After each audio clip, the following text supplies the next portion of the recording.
খেলো ইণ্ডিয়া যুৱ ক্ৰীড়া 2025লৈ সাজু অসম দল 17টা ইভেণ্টত অসমে দাঙি ধৰিব ক্ৰীড়া প্ৰদৰ্শন অসম দললৈ ৰাজ্য চৰকাৰৰ আনুষ্ঠানিক শুভেচ্ছা জ্ঞাপন অহা 4ৰ পৰা 15 মেলৈ বিহাৰ আৰু নতুন দিল্লীত অনুষ্ঠিত হ'ব 7ম সংখ্যক খেলো ইণ্ডিয়া যুৱ ক্ৰীড়া 2025 এইবাৰৰ খেলো ইণ্ডিয়া যুৱ ক্ৰীড়াত 27টা ইভেণ্ট অন্তৰ্ভুক্ত হোৱাৰ বিপৰীতে অসমে 17টা ইভেণ্টৰ বাবে আহৰণ কৰিছে যোগ্যতা অসম দলৰ সদস্যৰ সংখ্যা 135 গৰাকী ইয়াৰে 105 গৰাকী এথলীট আৰু 30 গৰাকী প্ৰশিক্ষক তথা সহায়কাৰী বিষয়া বুধবাৰে সৰুসজাই ক্ৰীড়া প্ৰকল্পত অসম দলক ৰাজ্য চৰকাৰৰ ক্ৰীড়া আৰু যুৱ কল্যাণ বিভাগে আনুষ্ঠানিকভাৱে জনালে শুভেচ্ছা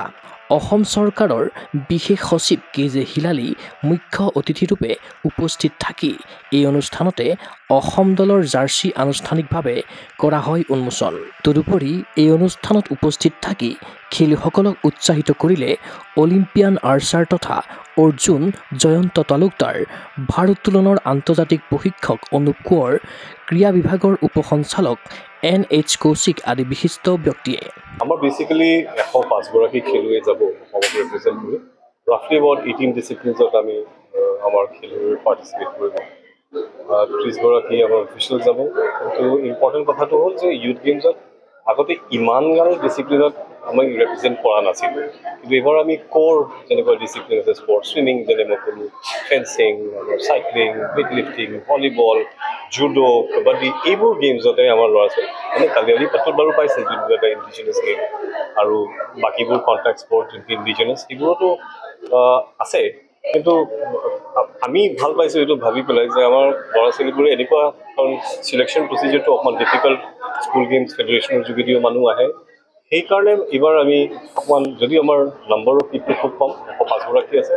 মই ভাবোঁ যে সিহঁতক লৈ পেলাইহে আমাৰ ফিউচাৰটো আমি গঢ়ি তুলিব পাৰিম ইতিমধ্যে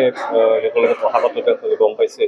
মই কেইজনমানৰ নামটো লৈছোঁ আৰু মই কৈছোঁ যে খেল মহাৰণৰ পিছত আপোনালোকে ইতিমধ্যে গম পাব আমি এতিয়া অফিচিয়েলি কথাখিনি ক'ব বিচৰা নাই কিন্তু খেল মহাৰণৰ পিছত কিছু হ'লেও এটা ট্ৰেকশ্যন এটা অন্য ধৰণৰ ট্ৰেকশ্যন এইবাৰ হৈছে খেল মহাৰণ 2ৰ পিছত এতিয়া স্কাউটছে আহি পেলাই বাহিৰৰ পৰা আহি পেলাই বেংগলোৰ মুম্বাইৰ পৰা আহি পেলাই তেওঁলোকে ভাল ল'ৰা ছোৱালী পোৱা বুলি কৈছে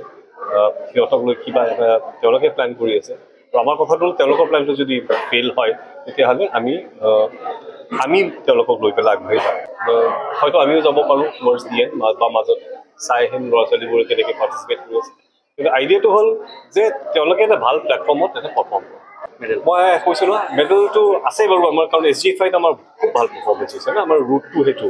মই ভাবোঁ খুব ভাল পাৰফৰ্মেঞ্চ হৈছে তেওঁলোকে ভাল পাৰফৰ্ম কৰিব কিন্তু আল্টিমেটলি এটা কথা মেডেলৰ ওপৰত যদি আমি বেছি ফ'কাছ কৰোঁ আমাৰ সেই স্পিৰিটটো ভাঙি যায় ল'ৰা ছোৱালীবোৰে এইটো ফিল কৰিব নালাগে যে মই মেডেল আনিব পৰা নাই সেইকাৰণে মই সিমান ভাল খেলুৱৈ নহয় অকণমান এটা নিউট্ৰেল মেছেজ আমি দিব বিচাৰিছোঁ ইফালে এইবাৰ অসম দলৰ চিফটা মিছনৰ দায়িত্ব পালন কৰিব সহকাৰী সঞ্চালক নৱ বসুমতাৰীয়ে আনহাতে অসম দলৰ নডেল বিষয়াৰূপে থাকিব অনামিকা নুনিছা অসমে অংশগ্ৰহণ কৰিবলগীয়া ইভেণ্টসমূহ হ'ল ক্ৰমে সাঁতোৰ ভাৰোত্তোলন athletics shooting boxing cycling Thangta table tennis Yogasana Gatka Kalaripayattu judo gymnastic Mallakhamb sepak takraw ছোৱালীৰ ভলীবল আৰু কাবাডী উল্লেখ্য যে বিহাৰে প্ৰথমবাৰৰ বাবে খেলো ইণ্ডিয়া যুৱ ক্ৰীড়া আয়োজনৰ দায়িত্ব লাভ কৰিছে ৰাজ্যখনৰ 5খন চহৰ পাটনা গয়া ৰাজগীৰ বেগুচৰাই আৰু ভাগলপুৰত প্ৰতিযোগিতাৰ খেলসমূহ অনুষ্ঠিত হোৱাৰ বিপৰীতে শ্বুটিং জিমনাষ্টিক আৰু ট্ৰেক চাইক্লিং অনুষ্ঠিত হ'ব নতুন দিল্লীত 36খন ৰাজ্য তথা কেন্দ্ৰীয় শাসিত ৰাজ্যৰ প্ৰায় 10,000 খেলুৱৈয়ে এইবাৰৰ খেলো ইণ্ডিয়া যুৱ ক্ৰীড়াত অংশগ্ৰহণ কৰিব ক্ৰীড়া অনুৰাগীৰ আশা খেলো ইণ্ডিয়া যুৱ ক্ৰীড়া 2025ত অভিলেখ সংখ্যক পদক অৰ্জনেৰে অসমক কৰক গৌৰৱৰ ভাগিদাৰ news desk report Google sports NA physical education বিষয়ত ডিগ্ৰী পাঠ্যক্ৰমৰ কাৰণে অসম তথা উত্তৰ পূৰ্বাঞ্চলৰ প্ৰথমখন শিক্ষানুষ্ঠান অভিৰুচি ইনষ্টিটিউট অৱ ফিজিকেল এডুকেশ্যন 2 বছৰীয়া ফিজিকেল এডুকেশ্যনৰ BPEd পাঠ্যক্ৰম আৰু 4 বছৰীয়া BPES পাঠ্যক্ৰমৰ বাবে নামভৰ্তি চলি আছে বিতংকৈ জানিবৰ বাবে আজি যোগাযোগ কৰক যোগাযোগৰ নম্বৰসমূহ হৈছে 9435100098 7002233540